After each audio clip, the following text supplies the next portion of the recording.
Welcome, Illumineers and fans of the happiest card game on Earth. I wasn't planning on doing a video today, as you can probably tell from the 5 o'clock shadow and the slight deer in the headlights look, but we have some news, and I did promise you all that if there was Lorcana news, it would be covered here on the channel, so I threw the camera setup up, and here we are. So Spiel22 is happening at the moment. Apologies if I pronounced that wrong. It is a German word. It is a board game, mostly board game trade show that happens in Germany, relatively industry focused, and mostly a focus on European style board games. A lot of the sort of stuff you'll see here behind me often sort of crunchier board games, the sort of stuff with a little bit of meat to them, as opposed to things like Monopoly and Cluedo. And Ravensburger, being both a German company and a board game company, obviously have a very large presence there. So even though this was on my radar, I wasn't really expecting anything, because it's usually a more traditional board game focused event, but they did talk a little bit about Lorcana, and when I say a little bit, I mean a little bit. I know that Ravensburger have said they're going to be drip feeding us information on Lorcana this year,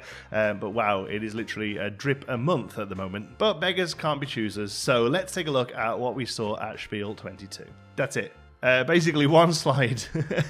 This hasn't been officially announced, and I hope the person who put this on Twitter doesn't get in trouble, although from past spiels that, you know, it isn't really a big problem sharing stuff that's been shown there.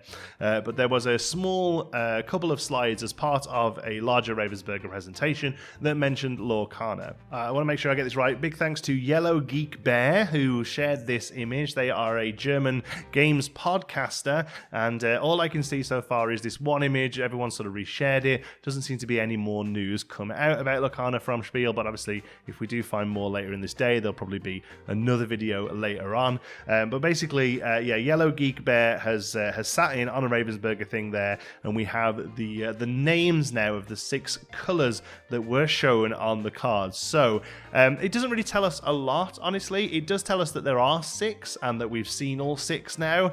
Some people were saying that maybe we've only seen a few of the colours, but no, it does seem to be that they're showing us that we've seen all 6, and they use 6 of the cards to show those off, the 6 that were in the commemorative package from D23.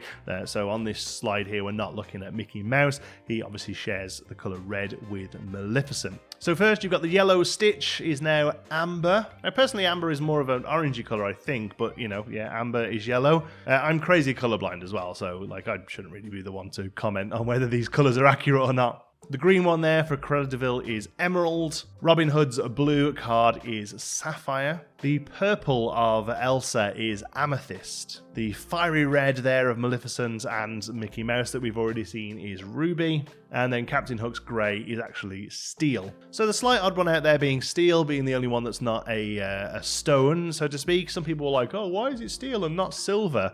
Well, Silver isn't really a stone either, so I don't really see why one's better than the other.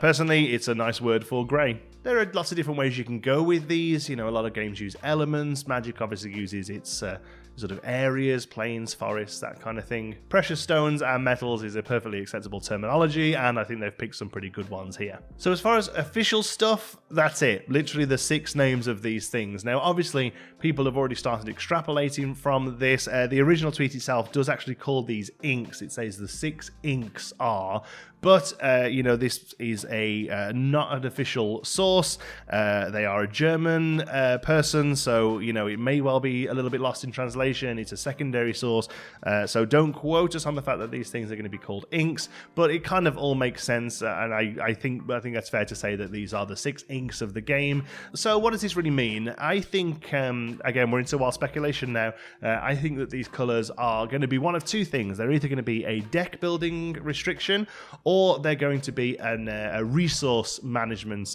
limitation, or perhaps a combination of the 2. What do I mean by deck building restriction? So if you look at some games, or some versions of games, for instance, such as Magic, it has a version called Commander, where you have one card that is the Commander card, and any colours on that card are going to be the colours you use within the deck, and nothing more. One Piece, a new trading card game from Bandai, has a similar kind of thing with, I think they call it a Legend card, and whatever the colour of the Legend card is, all the cards in the deck have to be that colour as well. I don't necessarily know if we'll see something like that specifically, as in sort of one card sit in front and centre.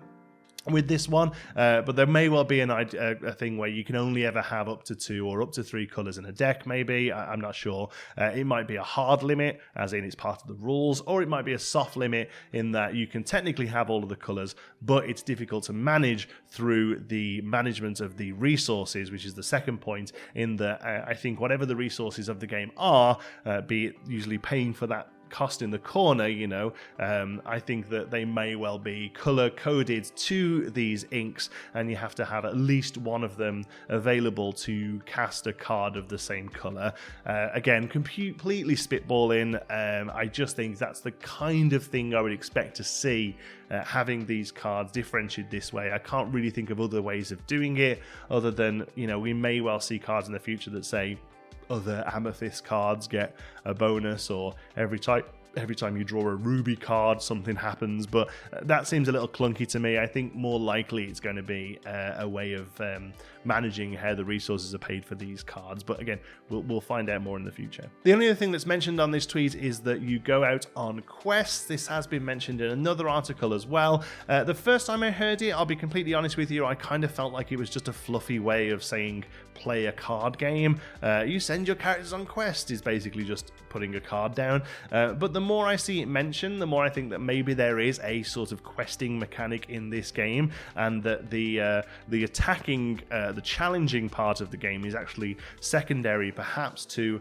a larger aspect of the game that involves collecting a certain amount of resources, perhaps using the symbols on the side of the cards. We still don't know what they are, and actually the game is a little bit more sort of less confrontational than we're even expecting, more in lines with something like Villainous, the board game that they produce. Again, unfortunately, it's all still speculation right now, but I will be bringing every little bit, every tidbit, every single drip of that saline drip that we get right here. So if you're not already, please make sure you've clicked that subscribe button.